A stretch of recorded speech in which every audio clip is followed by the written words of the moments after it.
muchísimo porque siempre nos atiende cada vez que la necesitamos, a la licenciada Gabriela Renaud, que como ustedes saben es la decana de la Facultad de Psicología y Psicopedagogía de la Universidad de El Salvador.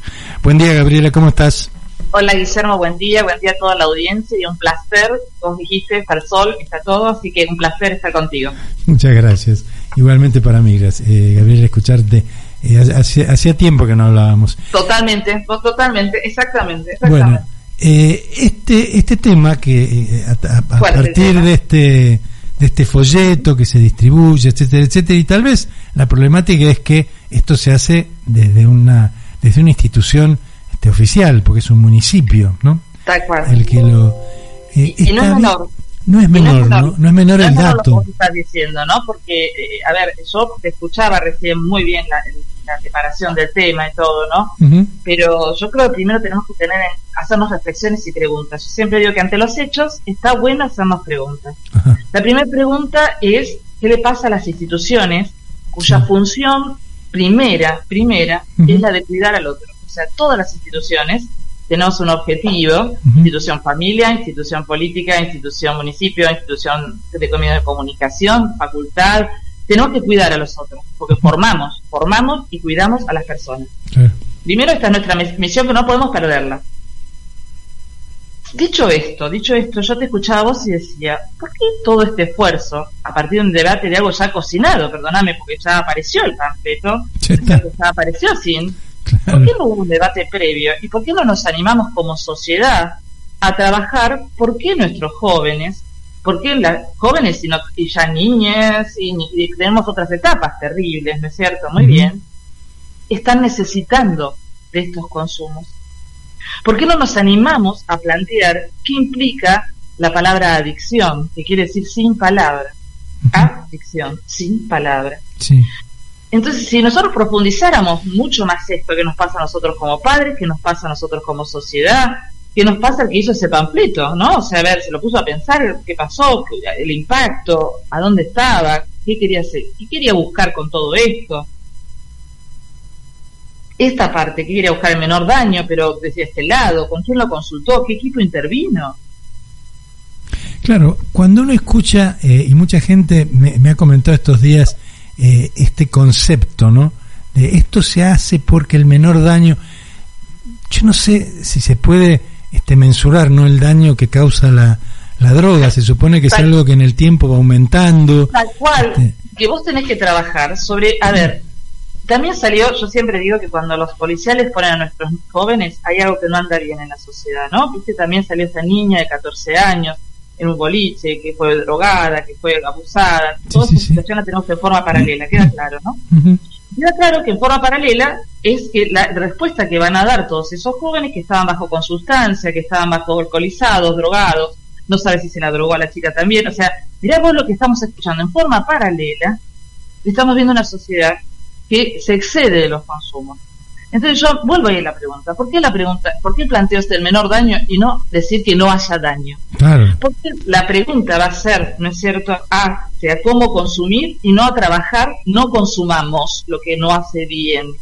Claro. ¿Por qué hoy todavía no podemos bajar paradigmas mucho más previos que desestimen que alguna de las drogas van a hacer bien? Digo, porque por más que las diferencie, por más que pongan las farmacológicas, por más que todas, donde las pongas, donde las coloques, toda adicción, ya sea a objetos, a sustancia, todo eso te está hablando de que no hay palabras y que se está rellenando con algo. Sin duda lo que hay que trabajar es sobre las personalidades adictivas, ¿no?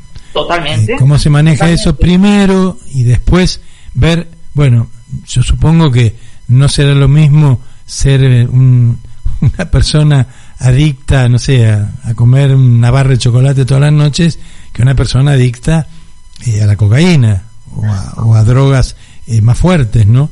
Seguramente hay matices en todo esto, pero el fondo de la cuestión me parece que es lo mismo. Pero fíjate, ¿qué pasa con la personalidad adictiva? Y fíjate que es lo mismo, pero que quizás capaz, sobre el tema de alimentación, como la cultura pone unas situaciones también en la alimentación, sí, viste que empezamos como a hablar más, ¿me entendés? O sea, a ver, entonces de estas situaciones hoy, ¿me entendés? Se está como armando, alimentate sanamente, no trates de consumir, o sea, digo, fíjate vos que casualmente en esa línea hemos avanzado y hay muchos más movimientos que naturista, que vegetariano, que vegano, que esto, que el otro.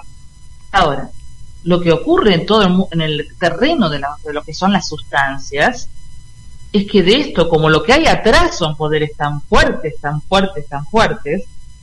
Claro, hay un tema económico monstruoso obvio, atrás. Eso obvio, es y terrible, eso hay que trabajar, ¿me entendés? O sea, vuelvo a repetir, nosotros con todos los sujetos tenemos que trabajar el cuidado de sí mismo.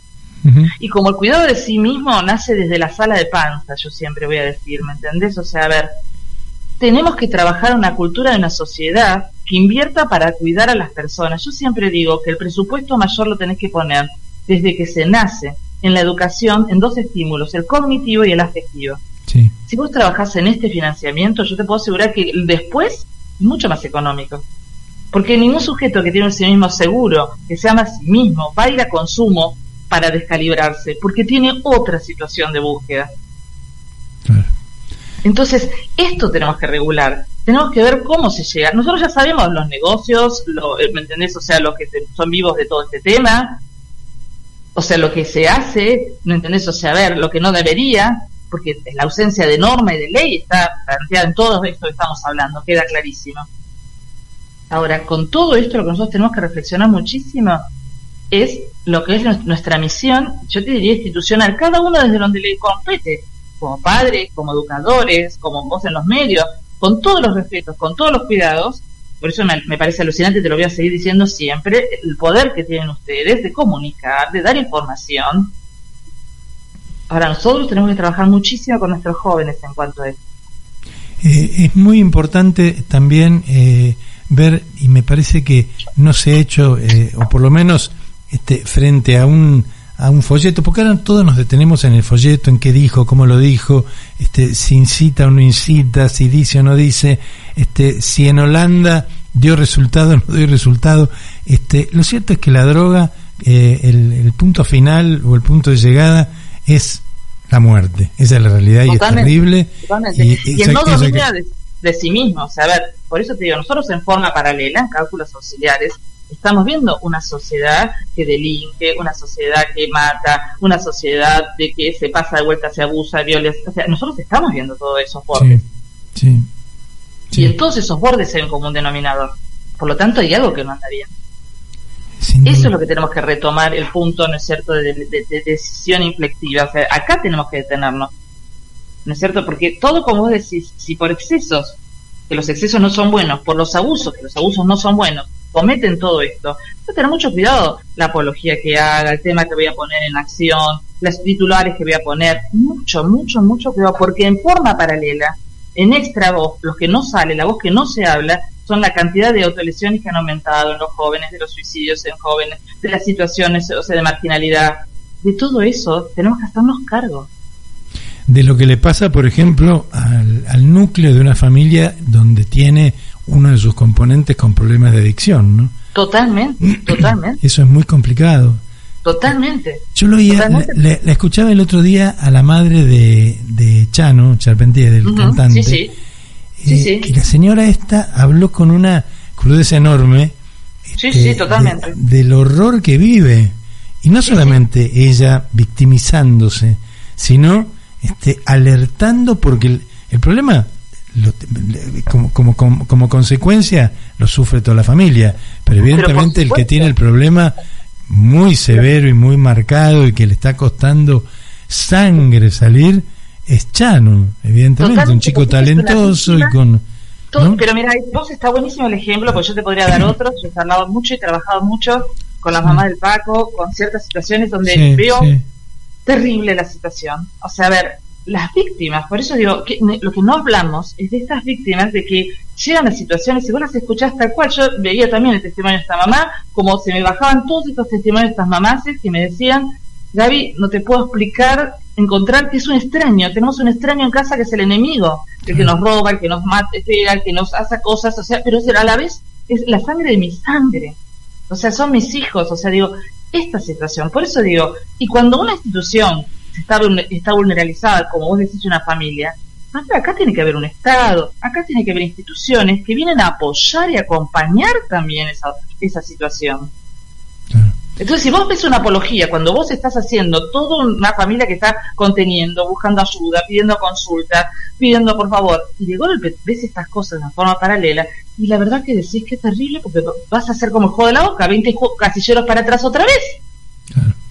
Claro, y además empiezan a suceder, mira, hoy hay en un portal de internet, leía que hay un grupo de madres que está luchando desde hace tiempo para poder tener el cannabis medicinal, por supuesto, que es totalmente distinto, totalmente. No tiene nada que ver una cosa con la otra. Totalmente. Sin embargo, ahora empieza a mezclarse.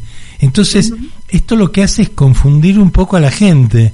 Es que claro. Pero sí no es tan mala la marihuana. Fíjate que los niñitos con tal o cual cosa, la problemática. Cuando vos no trabajás claramente qué es una cosa y qué es la otra, qué es una sustancia y qué no es una sustancia, qué es una plantita de lo que es una plantita, cuando vos no trabajás estas situaciones y no diferencias, cuando hagámosle y hablas la palabra cannabis diferente a marihuana y hablas diferente en un estado, cuando no trabajás todo eso, claro que causas también daño colateral en estas situaciones. Claro. Porque también tenemos montones de drogas derivadas, perdóname, de lo que es el opio y lo que tiene que ver con la morfina, lo que tiene que ver, también tenemos millones de situaciones que farmacológicamente también se usan. Por supuesto.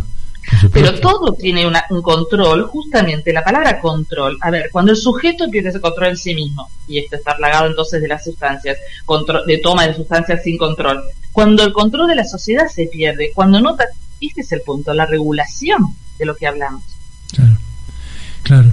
Es un tema de todas maneras sumamente delicado, porque me parece que abarca mucha cantidad de gente, transversalmente, cruza toda la sociedad, todas las capas sociales están absolutamente... Totalmente, todas las edades por las dudas, por supuesto. Y de pronto se habla, y seguramente a raíz de todo esto, de, bueno, fulanito consume pero de la buena. No hay buena o mala, hay droga. Claro, y por eso te digo, es terrible en todas sus variantes. Pero con el alcohol pasó lo mismo, con el fumar pasó lo mismo. Yo no fumo nicotina, pero fumo marihuana. No, mi amor, todo está mal, o sea, a ver, vamos a partir de nuevo. El pulmón se te hace bola igual. Tal cual. Esa es la realidad. La cabeza, el cerebro, la lentificación de los procesos, la situación que están trabajando para los aprendizajes. A ver, muchísimos efectos colaterales. Pero también tenemos que trabajar, a ver, es cierto, ayer escuchaba un comentario, realmente, vos vendés cigarrillos y tuviste que estar obligado a poner esto es nocivo para la salud. Sí. De lo otro no estamos hablando, porque no aparece esta parte pegada al lado de. Entonces digo, tenemos que cuidar entre todas las situaciones. Por eso digo, ¿cómo vamos a estar planteándonos como sociedad? Lo cual, si el menor daño, si somos Holanda, cuando no nos planteamos primero el diagnóstico de qué sociedad somos. Claro. ¿En qué condiciones estamos? ¿Cuánto podemos afrontar? El afrontamiento en los seres hay que trabajar, ¿no es cierto? Para ver, si yo tengo una población que está vulnerabilizada, que está estresada, porque tiene efectos estresores todo el tiempo, adultos, jóvenes, todos estamos sometidos, que aparte está en pandemia, que aparte tiene montones de situaciones, a ver, que no son los mismos de otros contextos. Bueno, yo tengo que en esto tener que plantear si esto no es un mal combo para este momento trabajarlo, o de qué manera trabajarlo, o de dónde voy. Yo te iba a preguntar justamente esto, ¿no? ¿Cuánto? Porque evidentemente uno cuando lee cifras de consumo y estadísticas, etcétera, que las hay, no sé si son absolutamente confiables y exactas, pero bueno, las hay. Uno nota que a partir de la pandemia, seguramente por muchísimos factores, ¿no? Por la angustia que produjo, por muchísimas cosas, el consumo aumentó. Totalmente. Y en el caso de las drogas, quien empieza, después sigue, y esto es como la inflación, no es autoacelerante. Pero cada vez se consume más. Pero porque ese es el punto, lo que tenemos que hablar, que el punto de la medida, porque algunos te dicen, no, yo soy una copita nada más, yo soy un cigarrillo nada más, yo soy un faso nada más. Entonces hoy empezás por eso, el efecto te cubre eso, mañana el efecto ya no te lo cubre, entonces es un poquito más, y entendés la excusa de que, por ejemplo, estamos encerrados, o cuando fue la pandemia, o después fue porque tengo tal soledad, porque tuve tal problema, Entonces lo pones como efecto colateral y como que esto te está ayudando, no lo pongo como el efecto maligno. Claro. Y desgraciadamente vende así, el alcohol vende porque entonces es un medio relajante, que entonces te vas a estar, lo otro también, ¿me entendés? O sea, todo bien. No habla de los efectos que dura ese momento, va a durar un segundo con toda una vida de riesgo que vas a tener. En realidad, todo lo que hace que vos te evadas de una realidad que seguramente no es la que esperabas, a lo mejor, o lo que fuera, hace que la gente recurra, y por supuesto, trabaja sobre un pensamiento mágico. Claro, trabaja esto sobre un pensamiento mágicamente me tomo 2 whiskies y esto claro, yo pasa. Creo que me tomo 2 whiskies y yo me tomo una pastillita, que la dicen así, yo tengo pacientes, ¿saben? No, con esta medida pastillita no hemos trabajado todavía el que vos tenés que encontrar efectos evasivos, descomprensiones, bajada de tu estrés con tu propia meditación, canción, tu plan B, lo que sea, pero vos mismo, no con algo que con pensamiento mágico te lo resuelva. ¿Por qué te lo resuelve? ¿Viste? Esto es lo que tienen trastornos del sueño, empieza a tomar algo porque ya solo no puedo dormir. Yo le digo, este es un viaje de ida y no tiene vuelta. ¿Por qué empezás un poquito más, porque el sueño? Porque todo se va habituando. Claro, y después se hace un hábito como cualquier otro y aumentas y tenemos que subir el umbral y ahí empezamos. Te digo, a ver, trabajemos en una sociedad. Mira, nosotros trabajamos mucho en la facultad con materias como terapias contemplativas, mindfulness, trabajar más allá de la espiritualidad que yo voy a seguir bregando y de la inteligencia emocional, pero sí, trabajamos muchísimo. ¿Por qué? Porque hay que darle otras alternativas que combatamos esto. Porque hay que plantear que, así como el mundo nos plantea este pensamiento rápido, instantáneo, así fácil, queda claro, te la tomas y ya está, te clavaste el vasito y ya está. Tenemos que darle otros efectores que causan estos impactos, pero que sean de regulación natural y a sí mismo. Claro, porque el bienestar no es un minuto, el bienestar lo vamos a tener que buscar para todos los días. Y este sano equilibrio que deberíamos tener todos, por supuesto, y que seguramente mucha gente lo tiene, yo no estoy generalizando con esto. Obvio. Muchísima gente lo tiene, pero hay algo que siempre, y seguramente algo de todo esto hay, porque cuando se repite tanto algo y uno ve que cuanto más sano es el núcleo de la familia, cuanto más comunicación hay, cuanto más amor hay en ese núcleo, este tipo de problemáticas no se dan tanto. ¿Tiene que ver con todo eso? Sí, por supuesto. ¿Sabés qué pasa? Primero que ya está probado estilos parentales, el sentido de la vida.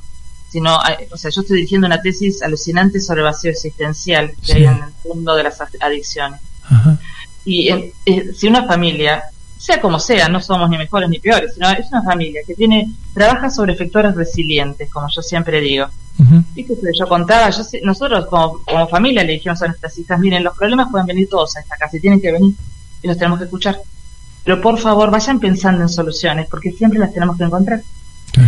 Si yo desde sala de panza de esto te lo dije, te vamos a escuchar para lo que sea, pero lo vamos a habilitar el espacio. Yo no estoy diciendo que no vamos a tener transgresiones, rebeldías, enojos, patria, o sea, todo lo que puedes imaginarte en un escenario. Pero por lo menos trabajamos sobre afrontar y resiliar. Cuando uno trabaja resiliencia y afrontamiento en las emociones, por eso te decía los 2 estímulos y que a mí me preocupa muchísimo, la sociedad tiene que crecer en estímulo afectivo, vínculos, tal cual vos decís, que es importantísimo, uh-huh, y en el estímulo cognitivo. Cuando yo digo, se escucha muchísimo la brecha generacional, la brecha de la igualdad social, pero vamos hacia una situación terrible, porque esa cobertura de la que vos hablas hace sujetos mucho más sólidos, que tienen muchos efectores resilientes mejores, que pueden afrontar, claro, por lo tanto van a buscar proyección de futuro, van a buscar estudiar, buscar proyectos, seguir produciendo. De la otra manera, cuando hay tantos dramas en estas situaciones vinculantes, y no hablo solamente económicamente, hablo emocionalmente. Sí, uno a veces tiende a atribuirlo todo esto a la problemática económica y no tiene tanto que ver. Hay gente que al contrario, yo siempre veo extremos muy fuertes, mucho abandono y ausencia y vacío existencial en clase altísima de no tengo tiempo. ¿Cómo querés que te pague todo esto si no me entendés? O sea, a ver, no tengo tiempo. Ningún regalazo enorme, importantísimo suple a lo mejor una charla de media hora con tu papá. Nada, una charla, una ida a buscar Claro. al colegio, una miradita, un tecito. Yo cuento siempre la anécdota. Yo tenía un papá que era extremadamente pobre, lo atendía en el hospital. Sí. Y me dice un día, ¿cómo puedo hacer para que? Porque yo no lo veo a mi hijo, llego y está durmiendo y me voy a la mañana a las 5 a trabajar en la construcción. Ajá. Entonces yo le dije, si hacemos algún código para que él lo sienta, usted toda la noche le va a dar un beso en la frente y le va a hacer un nudito en la sábana. Claro. Ese nudito lo Que va a sepa que su papá estuvo presente y que lo tiene. Es alucinante, ese papá estuvo feliz porque se sentía, no sabe los nuditos que hago, le estoy dejando otras cositas en el nudito, le dejé totalmente. Ese papá se sintió bien, y te vuelvo a repetir, eran extremadamente pobres. Y esa criatura creció, bueno, hoy, ¿no es cierto?, lo seguí, ¿no es cierto?, muy bien, en este momento es un gran ingeniero el nene, ¿no? Pero digo, se puede, nosotros trabajamos en la Fundación Pescar, que son asentamientos, se puede. Sí. Pero tenemos que, por eso vuelvo a repetir, lo que nosotros invertamos en los primeros años de vida, y acá está incluido los vínculos, la familia, los apegos sanos, porque el apego es fundante para un sujeto. Si tiene un apego sólido, va a ser autónomo y no va a depender de nada. Si su apego es inestable, va a depender y va a buscar siempre algo para depender. Es importantísimo esto. Yo siempre insisto, y cada vez que hacemos alguna nota con vos, siempre me quedo pensando, ¿no? ¿Cómo puede ser que todavía lo vivimos y lo hablamos mucho durante la pandemia, ¿no? No hubo un comité de psicólogos, de psiquiatras, de gente que estudie y nos aconseje desde ese lugar tan importante, porque salud mental, la salud mental marca nuestras vidas para siempre, para mejor o para peor, ¿no? Seguro. Pero es salud mental, autonomía es el principio de la salud mental. Mira, te digo, cuando un sujeto tiene salud mental sana y cuando tiene autonomía, él puede pensar por su propia cuenta y no depende de otro. Gabriela, interesantísima la charla como siempre. Ojalá que todo esto llegue a las autoridades, ¿no? Ojalá y que si los padres quieren consultar, estemos. Y consultar, por supuesto, eso siempre es el consejo mío, a un profesional, ¿no? Totalmente. Frente a cualquier problemática, consulten, porque son situaciones evitables y es una locura que en el siglo XXI todavía volvamos a caer. Te mando un abrazo y muchísimas gracias. Abrazo enorme. Vamos, abrazo a toda la audiencia. Muchas gracias.